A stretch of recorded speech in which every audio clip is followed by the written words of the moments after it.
Harkafuunee akkam jirtu daawwattoota keenya kabajamoo oduu har'aaf jenne qabannee dhiyaanneerra oduu har'aa ana abdii fiixeetu dubbisa. Godina Harargee Bahaa aanaa Qarsaatti mootummaan Itoophiyaa qonnaan bultoota irraa beenyaa osoo hin laatiniif lafa isaanii dirqeen fuudhee bifa investmentiitiin namoota dhuunfaaf kennaa jira. Namoonni qabeenyaa isaaniif mormatan waajjira poolisii aanaa Qarsaatti hidhamanii ka jiran ta'uu maddeen keenya nu himani. Lalisee Kaasahuun gabaasa dabalataa qindeeffatteeti. Godina Harargee Bahaatti mootummaan mirgaa fi abbaa qabeenyummaa qonnaan bultootaa osoo hin eegin beenyaa tokko malee qonnaan bultoota lafa isaaniirraa maqaa investmentiin nama dhuunfaaf kennaa akka jiru jiraattonni Oromiyaa Miidiyaa Neetworkiif himan. Godina Harargee Bahaatti jiraataan aanaa Qarsaa tokko Oromiyaa Miidiyaa Neetworkiif akka himanitti namoota lafti isaaniirraa fudhatame maaliif mormitan jechuun hidhaa jiraachuus himaniiru. Namoota tibba kana hidhaman keessaa Abbo Abdulsalaam Hajii Ahimeddiin Muummee fi Laziizee fi kanneen biroon guddina investmentii dura dhaabbattan jechuun mana hidhaa waajjira poolisii aanaa Qarsaatti hidhamaa jiru. Qonnaan bultoota baay'eedha naannaa kan jiraatu. Qonnaan bultoota maraayyuu hanga tokko lafa isaanii irraa muranii jiran. Daa'imman keessa darbanii qoteentoonni lafti irraa fudhatan dhimma kana mormachaa jiru isaan. Jecha qotee bultoonni kun warreen baratanidha kan barreessee waan akkasii seeraan akkasii dandeessu jiru garuu afaaniin jechaa jiru. Mootummaan wanti dhimma investmentiitti gubbaa gadhiisee jiru uummanni carraan qotee bultoonni qaban hiyyummaa magaalatti isaanii. Mootummaan naannoo Oromiyaas ajaja investmentii kan kennu mootummaa federaalaa waan ta'eef nuti homaa gochuu hin dandeenyu jechuun qonnaan bultoonni akka lafa isaaniirraa gadhiisaniif tarkaanfii fudhachaa jiru jedhaniiru.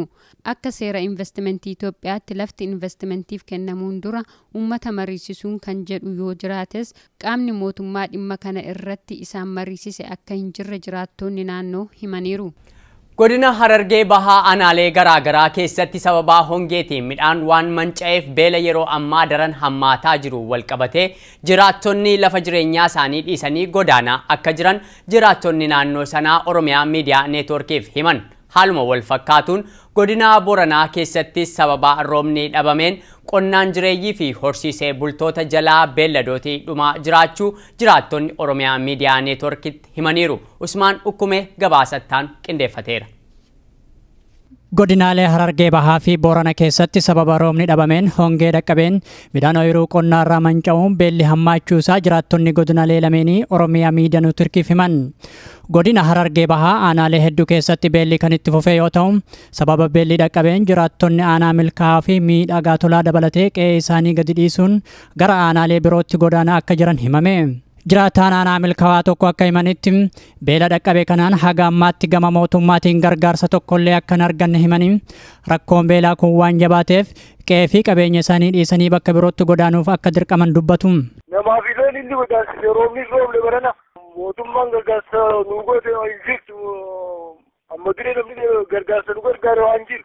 Araggaa Barzaalaa Araggaa Hoome Araggaa Milkaa kana hunda dorroba kana hunda godaane. Araggaa 12 wanta ganda 12 ganda 12 irraa ganda 4 malee deeman sa'a tokkicha bira jiru gurgurataniiti gama godina Iloobbaa Booraafaa hafeedhafa gochuuf deemaa jira. Godina Harargee Bahaa aanaa miidhagaa tolaa keessatti beela dhaqqabeen walqabatee jiraattonni gara aanaalee Noolee, Jaarsoo fi Adareetti godaanaa akka jiran jiraataan aanichaa himan. Jiraataan aanaa miidhagaa tolaa akka jedhanitti beela dhaqqabe kanaan ji'a darbe qofa daa'immanii fi manguddoota keessaa kanneen lubbuun ba'an jiraachuu himan.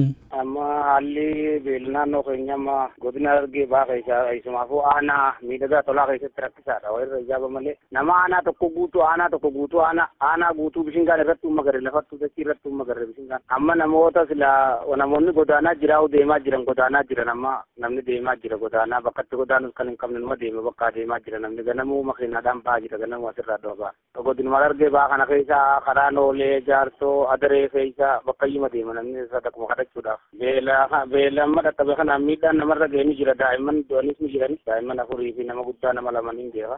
Jiraataan aanichaa kun itti dabaluun sababa beela kanaatiif gargaarsa nyaata hatattamaa mootummaa irraa barbaadanis argachuu akka hin dandeenye ibsuun beelli wayitii amma aanaalee birootti babal'ataa akka jiran himan. gargaarsi gargaarsi gara mootummaatiin argamu hin jiru waan jiraan jirtu takkallee namaa tura. Godina Harargee Bahaa keessaa aanaa mayyuu muluqqeetis akkasuma aanaan fadisillee ammaan tana roobni deebi'ee fi xiqqoo roobni roobaa jira baala malee waa takka illee qabu aanaan fadisis akkasuma keessa jira carraan uummanni qabu rabbuma eeggachaa jira malee waan takka illee kan carraa takko kan qabu qaban tokko illee kan bakka kanarraa waa illaa asirraa waa abdanna jedhanii eeggatan takkoon qaban rabbuma haaliqa eeggachaa jira malee. Haaluma wal fakkaatuun godina Booranaa aanaalee hedduu keessatti sababa bokkeenni dhabameen hongee dhaqqabee midhaan ooyiruu qonnaa irraa waan manca'eef jiraattonni haala yaachisaa keessa jiraachuun himame. Jiraataan godina Booranaa aanaa Yaabelloo tokko akka himanitti beela uumame kanaan jiraattonni aanichaa rakkoo jala jiraatanis beela kana jala baraaramuuf gargaarsa mootummaa gaafatanis namoota haga tokko malee namoonni biroo gargaarsa kan hin argatin ta'uu himan. Akkasuma badee jira midhaan biyyarraa badee jira akkasuma. Maali namni lafaa darbee kan argatan jira kan dhabille akkasuma jira alaaka akkuma dhaban sanitti jira. Sababa hongee dhaqqabeen beelli bara kanaa godinaalee Booranaa fi Harargee Bahaa keessatti kan hammaate ta'uun beekameera.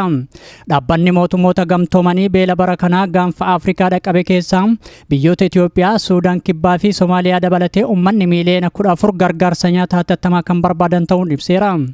Itoophiyaa qofa keessatti bara kana namoonni beelaaf saaxilaman miliyoona 2.7 yoo ta'an gargaarsi nyaataa hatattamaa kan isaan barbaachisu ta'uu ibsa dhaabbatichaa irraa gabaasuun keenya ni yaadatama.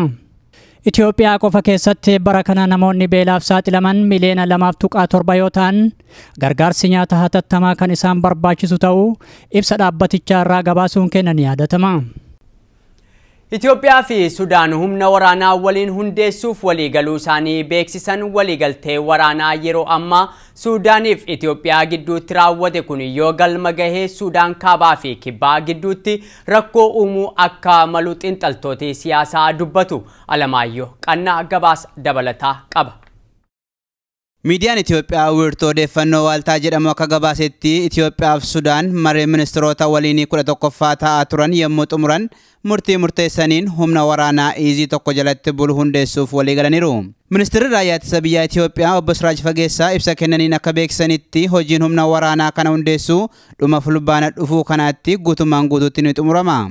Ministeerri raayyaa ittisa biyyaa Sudaan Abdurraahim Muhammad Hassan gama isaaniitiin hojii waraana gamtaa ijaaruu kun waliigaltee nagaaf tasgabbii kanaan dura biyyoota lamaan gidduu ture kan cimsuudha jedhan. Waliigalteen kun yeroo ammaa kanatti maaliif akka barbaachisee fi faayidaan isaa maal akka ta'e hubachuuf xiinxalaa siyaasaa obbo Jawaar Muhammad gaafannee turre. Isaanis akkasittiin ibsu. Oduun gama mootummaa Itoophiyaatiin kan lakkifame akka jedhutti mootummaan Sudaanii fi mootummaan Itoophiyaadhaa humna waraanaa waloo kan ajaja tokko jalatti hoogganamu dhaabni jedha. Hiikkaan wanni kun ifaa miti. Akka bayetti yoo kalaalu taate waraanni Itoophiyaatii fi waraanni Sudaan walitti makamee koomaandii tokko yookiin immoo ajaja tokko jalatti bu'ee kan jedhu hiikkaa kenna.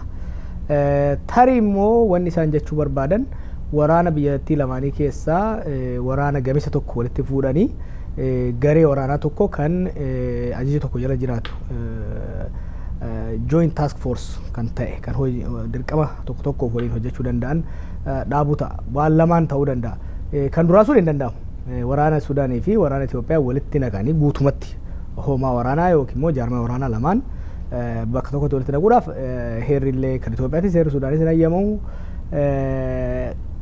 Haalli walitti naqamiinsa siyaasaa Sudaanii fi Itoophiyaas sadarkaa sana hin geenye. Fakkeenyaaf biyyoota waraana walitti naqan hoggaa laaltee kan amma biyyoota Awurooppaatu yoo fudhatte even warri siyaasaa isaanii walitti naqanii EU dhaabanii waraana isaanii walitti naqne.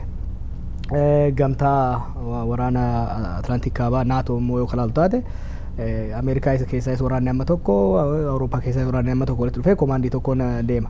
Kan amma gaa Itoophiyaa fi Sudaan jedhaa jiran waan akkasii fakkaata. Gamisa tokko Sudaan keessaa gamisa tokko Sudaan Itoophiyaa keessaa fuudhanii maybe birgeedii tokko yookiin immoo kutaa waraanaa tokko waan dhaaban fakkaata. Obbo Jawaar Muhammad akka jedhanitti waliigalteen waraanaa yeroo ammaa Sudaanii fi Itoophiyaa gidduutti raawwate kun yoo galma gahe Sudaan kaabaa fi kibbaa gidduutti rakkoo hamaa uumuu danda'a jedhaniiru. Waliigalteen Sudaanii fi Itoophiyaa gidduutti humna waraanaa walii dhaabuu jedhu kun yoo dhuguma akka ta'u taate kontroversii yookiin immoo mormii guddaa kaasuu danda'a. Sudaan kibbaa qofarraa osoo hin ta'in hawaasa addunyaarra. Maaliif? Waraanni Itoophiyaa yeroo ammaatti Sudaan lamaan keessatti bakka lamatti gahee qaba. Walii dhabdee Sudaan kaabaatii fi kibbaa jidduutti godhamaa jiru keessatti nagaa eegsiftuu ta'ee seenee jira. Wal dhibdee Sudaan kaabaatii fi ribeeloltoota gama Daarfur jiran jidduuttis gamtaa Afrikaa wajjin ta'uudhaan waraanni Itoophiyaa achi keessa jira. Suudaan kibbaatti immoo wal dhibdee mootummaa Suudaan kibbaatii fi riphee loltoota jidduu Silvaa Kiir fa'aa jidduu jiru wajjin mootummaan Itoophiyaa waraana isaa bifa UN jalatti bifa nagaa eegsiftuutiin ergee jira. Amma ati odoo Suudaan kibbaa kan taatu taate yoggaa mootummaan Itoophiyaa Suudaan kaabaa wajjin hariiroo waraanaa official ta'e hoggaa dhaabu bifa walaba ta'een neutral ta'een Suudaan kibbaatii fi Suudaan kaabaa jidduutti nagaa buusa jettee yaaduu hin dandeessu. Itoophiyaan Suudaan kaabaa wajjin hariiroo akkasii seenuudhaan ifatti antummaa ishii Suudaan kaabaatiif gootee jechuudha. Suudaan kibbaa yoo taatu taate waliigalteen amma dura Itoophiyaa wajjin qaban UN wajjin qaban null and void guutumatti akka diigamu godhe jechuudha. Kun Afrikaa gamtaa Afrikaatii fi gamtaa mootummoota ol ta'anii yookiin immoo UN rakkoo guddaa keessa buusa. Waraanni guddaan Suudaanota lamaan keessatti nagaa tiksisaa jiru yeroo ammaatti waraana Itoophiyaati. Itoophiyaan immoo biyyoota lamaan keessaa tokko wajjin ifatti waliigaltee yookiin immoo hariiroo waraanaaf nageenya yookaan uumtu taate neutralitiin isii kan Afrikaan humni Afrikaatii fi humni addunyaa itti amaneetti kenne sun diigame jechuudha. Kanaaf warri UN kanaaf baay'ee akka yaadannii fi waraana Itoophiyaa tarii dirqama nagaa eegsisuusan keessaa akka jijjiiran waan dirqama natti fakkaata. Kunutu kanaan jiru IGAD dhimma Sudaan kibbaa irratti mari'achuuf Keeniyaa magaalaa Naayiroobii keessatti hatattamaan mana marii ministeerota IGAD waliin mari'ate. Mariin gaggeessummaa ministeera dhimma alaa Itoophiyaa Dr. Teewodiroos Adihaanoomiin durfamu kun rakkoo Sudaan kibbaa tasgabbeessuuf haala ittiin abbootii amantaa hidhamtoota SPLM duraanii fi dhaabbilee siviilii maricha irratti hirmaachisan akka ta'e toorri intarneetii IGAD gabaaseera. Ameerikaa kutaa bulchiinsaa Minisootaa keessatti filannoo paartilee Dimokiraatii fi Riippaabilikaanii jidduutti hagayya 12 bara 2014tti geggeeffame miseensonni paartii Dimokiraatii Minisootaa yookiin DFL kan hawaasa Oromoon deeggaraman injifachuun barame. Alamaayyoo Qannaa ammas gabaasa dabalataa qindeeffateera. Filannoon paartilee siyaasaa beekamoo Ameerikaa kan Dimokiraatii fi Riippaabilikaanaa yeroo ammaa keessoo isaaniitti gaggeeffame kun filannoo waliigalaa sadaasa 4 bara 2014tti filatamuuf kaadhimamtoota paartilee kanneen bakka bu'anii dorgoman qopheessuufi. Filannoo hagayya 12 bara 2014 paartii Dimokiraatii gidduutti filatameen odeetariin bulchiinsa Minisootaa kan hawaasni Oromoo deeggaru Aadde Ribkaa Otoo haaluma salphaadhaan morkataa ishii kan Dimokiraatii Maat Antens injifateetti. Aadde Ribkaa Otoo dorgomaa ishee kan Dimokiraatii sagalee dhibbeentaa 80 argachuun mo'atteetti. I would love to continue to serve as the state auditor for the Oromo community and everyone else in Minnesota. Dorgommii seenetii Ameerikaaf godhamuuf filatamaan paartii Dimokiraatii Al Franken kan hawaasni Oromoo deeggaru haaluma salphaan mo'ataniiru. Al Franken bakka bu'aa paartii Riippaabilikaanii Mike McFadden waliin filannoo waliigalaaf dorgomuuf akka deemaa jiru beekameera. Al Franken dhiibbaa biyya Itoophiyaa keessatti uummata Oromoo irra ga'u akka morman yeroo garagaraatti dubbachaa jiru. Since I have in my state, in the state of Minnesota, the largest Oromo community in the United States, I will take that message loud and clear again and again and again and again to our State Department and to the Obama administration. Filannoo mana maree bakka bu'oota uummataa kutaa bulchiinsa Minisootaaf dorgommii paartii Dimokiraatii keessatti godhameef Aadde Filiis Kaan dhalataa Soomaalii kan ta'e obbo Mahammad Nuur injifattee jirti. Obbo Mahammad Nuur miseensa boordii mana barnootaa Minneapolis yommuu ta'an carraa lammii Soomaalii Ameerikaa kan mana mariif filatame kan jalqabaa ta'uu dhabee jira. Aadde Filiis Kaan waggaa 42 darbaniif miseensa mana marii gadi aanaa Minisootaa ta'anii hojjechaa turan. Ji'a Eebelaa bara 2014 darbee murtoo manni marii Minisootaa gaaffii hawaasa Oromoo deeggaruun baase warra deeggaran keessaa Aadde Filiis Kaan nama gahee guddaa qabdudha. Xumura irrattis oduu ispoortii. Shaampiyoona Afrikaa 19ffaa bara kana Morokootti dorgomamaa jiru irratti atileetonni Itoophiyaa Almaaz Ayyaanaa fi Ganzabee Dibaabaa tokkoffaa fi lammaffaa bahuun xumuran.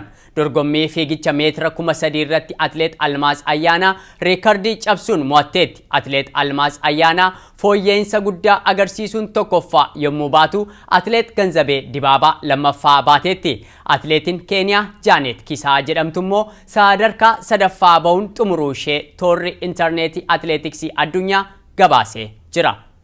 daawwattoota keenya kabajamoo oduun har'aaf qabannee dhiyaanne kanuma nagaatti.